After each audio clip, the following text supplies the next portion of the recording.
chega notícia urgente aqui agora, trazida pelo Daniel Adjuto. Atenção, a informação em primeira mão do Daniel Adjuto. O Ministério Público, o vice-procurador-geral eleitoral, Paulo Gonet, o homem que representa a Procuradoria-Geral da República no Tribunal Superior Eleitoral, acaba de protocolar uma representação contra o presidente Jair Bolsonaro por fala a embaixadores. A apuração do nosso âncora do Live CNN, ele acabou de obter em primeira mão a representação do procurador que representa a PGR dentro do Tribunal Superior Eleitoral contra o presidente Jair Bolsonaro por conta da fala de Bolsonaro aos embaixadores. A representação é muito longa, ela tem 23 páginas. Eu compartilhei no grupo aqui com os nossos colegas. O Procurador-Geral Eleitoral, ele lista falas do Bolsonaro, trechos, né? Dizendo que a polícia fez isso, que teve aquilo outro. E aí ele fala, olha, qualquer manual de direito constitucional mostra que a liberdade de expressão começa o representante de Augusto Aras no TSE. Não é um direito absoluto. Ainda mais quando invocada para comunicar notícia, fatos, narrar eventos, expor fenômenos. Ela encontra limite na verdade. É o que escreve o representante de Augusto Aras sobre a fala de Jair Bolsonaro. A liberdade de expressão, ainda mais quando invocada para comunicar notícia, fatos, narrar eventos, expor fenômenos, encontra limite na verdade. Admite-se graduações diversas, conforme as circunstâncias, que a exposição equivocada esteja coberta pela garantia individual. Mas se o que está sendo dito foge ao escopo da própria realidade, né, está fora do campo da liberdade de expressão. Mais adiante, ele vai trazendo que a inaceitável hostilidade à verdade não se restringe só às hipóteses em que a afirmação afronta abertamente os fatos. Não é menos grave o decalque de fatos fora do contexto em que se deram, fora do contexto em que se explicam. O resultado é o mesmo, né? Desinformação. Segue aqui o procurador que representa a PGR no TSE contra a fala de Bolsonaro. Ele diz o seguinte: as passagens transcritas, as passagens que mostram a fala de Bolsonaro, integram um conjunto de assertivas, ou seja, de falas, né, que compõem o propósito de desacreditar a legitimidade do sistema de votação.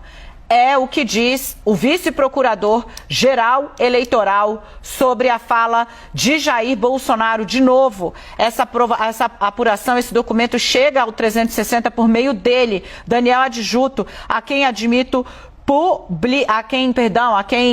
agradeço, né, meu querido, publicamente.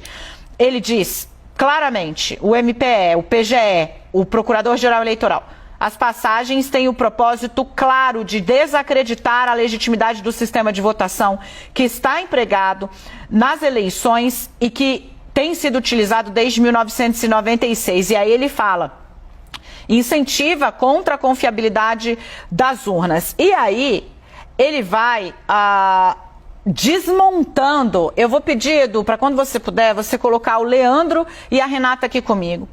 Ele vai desmontando, essa é a primeira ação concreta sob a gestão Aras, a essa fala do presidente da República a embaixadores de repercussão internacional. Eu chamo sua atenção, eu até colocaria aqui, minha querida Nath, confirma aí com o nosso pessoal, vale breaking news, essa é uma notícia importante, é a primeira vez que Augusto Aras, ou alguém indicado por ele, como é o caso de Paulo Gonet, o vice-procurador-geral eleitoral, age formalmente contra o presidente por conta da fala que escandalizou uma parte significativa do mundo, não só o Brasil, e que vai ter repercussão fática também amanhã com atos pela democracia.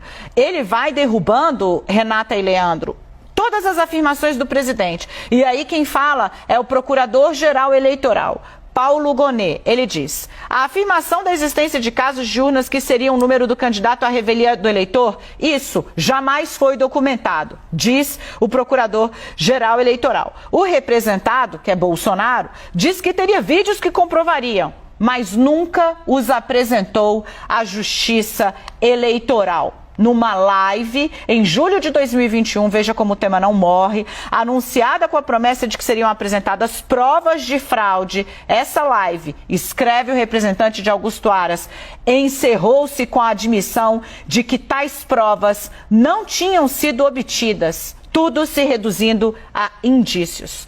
O TSE expediu desmentido formal, explicando que os vídeos foram submetidos à avaliação de peritos, que comprovou que eles foram editados, que as mídias haviam sido montagens, né? Esses vídeos eram montagens e ainda assim, não. Quanto à versão, obrigada, Edu, está trazendo aí na sua tela esse trecho. Quanto à assertiva de que um hacker teria invadido o sistema de informática do TSE, o pronunciamento se dirige a fazer crer que, por isso, o sistema de votação seria vulnerável. Vem aqui. Consta do pronunciamento a afirmação de que um grupo de invasores puderam até mesmo excluir nomes e mais trocar votos de candidatos, foi o que disse o presidente. E aí vem a Procuradoria-Geral da República. A ilação, além de não corresponder a fatos apurados, insufla dúvida imprópria e descrédito. Enquanto eu trago outros trechos, eu quero ouvir a Renata Agostini. Renata, é importante, é breaking news, um momento em que pela primeira vez Augusto Aras toma uma medida formal contra essa fala do presidente Jair Bolsonaro, que escandalizou uma parte do mundo.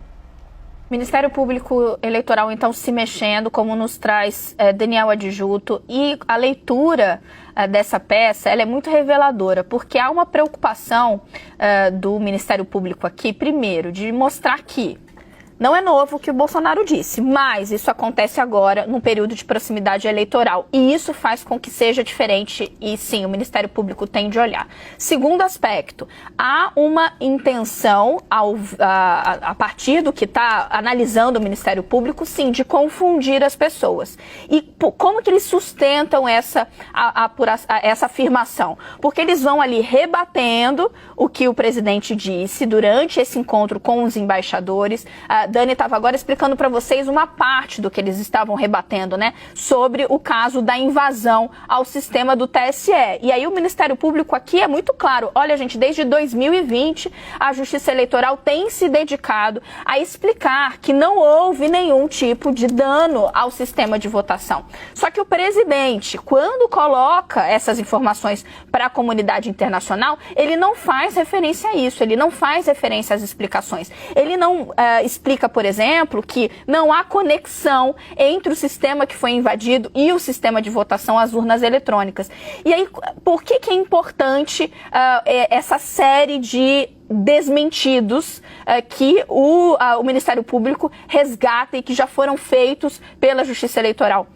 E aí eu trago um trecho, porque eles dizem, olha, esses desmentidos, baseados, né, em dados técnicos, poderiam, isso segundo o Ministério Público Eleitoral, poderiam e deveriam ter sido consultados antes do pronunciamento do presidente Jair Bolsonaro. Não foram mencionados, nem contraditados. Aí eles estão fazendo uma ligação entre o fato de que o presidente volta a falar dados que já foram rebatidos, ele não traz as informações completas e ele o faz num período de proximidade com a eleição, com a intenção, sim, de desinformar. Porque já havia um arsenal de informações à disposição do presidente que deveria ter se informado previamente antes de fazer essa comunicação. Por isso eles falam, ó, não há sentido senão de gerar dúvida infundada em relacionar invasão do sistema, ocorrida em 2018, com risco à integridade das eleições, dada justamente a falta de conectividade das urnas com a internet. A gente já falou tantas vezes isso aqui, né? E, inclusive, tantas vezes que a gente teve que repetir essa explicação porque o presidente se recusa a incluir nas suas falas sobre esse tema essa explicação elementar. Eu achei a forma como ele abriu, olha, a verdade, todo livro que se preze de direito constitucional diz que a liberdade de expressão não é um limite